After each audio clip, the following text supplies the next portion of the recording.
The 8 rows for the thumb are done, and I'll put this other glove on again so you can see exactly how long the thumb is, because you can adjust this, like all aspects of this are completely adjustable.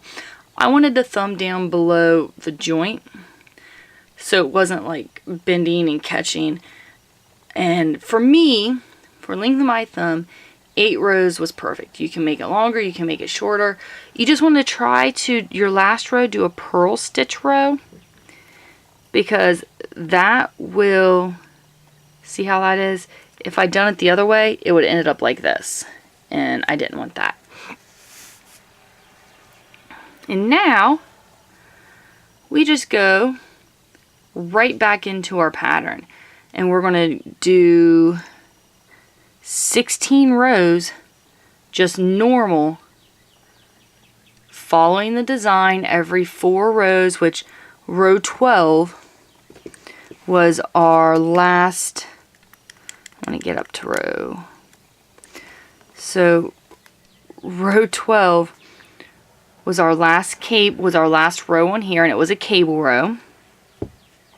So if you want, I'm just going to restart my counter, and in that way I can just do 1 to 4 every 4th row. I'll do the cable, and then I will, it's easier for me to keep track by 4s that way instead of doing the 12 and then adding 8 more to that for the thumb. But right now what you can do is this end tail that you're using from your yellow, where you're using both ends, the part for the thumb you can actually take and cut because it is no longer needed. Now we do have, got this twisted up a little bit, so which this will happen as you're working on it. Make sure I'm untwisting it the correct way though. So I'm going to untwist this a bit, and then I'll kind of show you how to go from here, because now we need to take this loom out. Well, that wedge, sorry. We need to take that wedge out, and we got to put these stitches back on. But this side, you won't need to use any stitch holders because your last stitch is right here, and that's a loose stitch. So it's one that you'll be able to adjust to move over. Now this stitch right here is going to be kind of tight. But this stitch you're going to take and move it right over to the closest yellow peg. Oh, that one wasn't that bad. And this one we're going to do the same thing to the yellow. Oh, we want it off the peg to the yellow peg over here. And then you tighten that up a little bit. This wedge is now empty. So see, here's why I put the washer on top, because I can just loosen this up, take it apart, and I got to kind of wiggle it through a little bit, but wiggle that out. Don't drop all your pieces on the floor like I just did.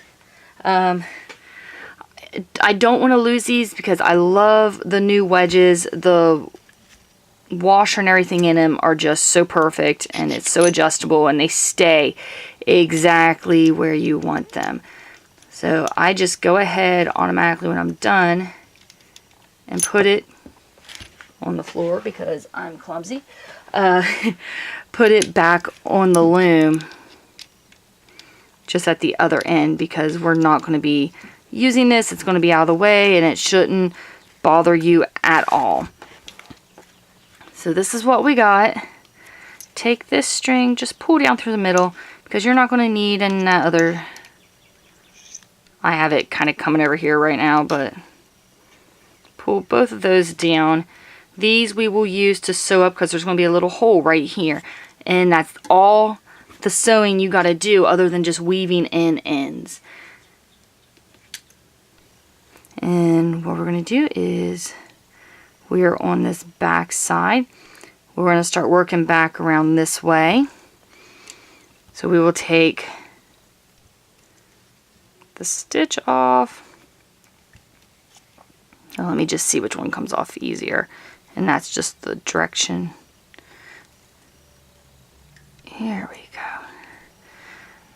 Now these stitches right here are going to be a little tight, so I'm very cautious when taking that off there.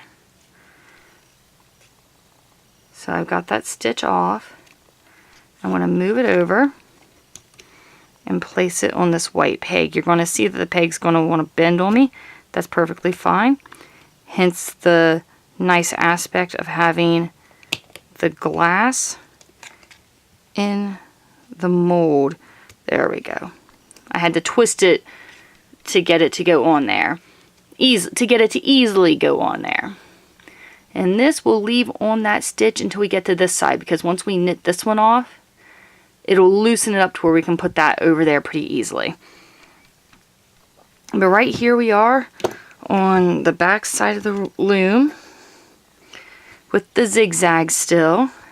So just like we've been doing, we are crossing it. This is the flat stitch side, so the flat stitch side.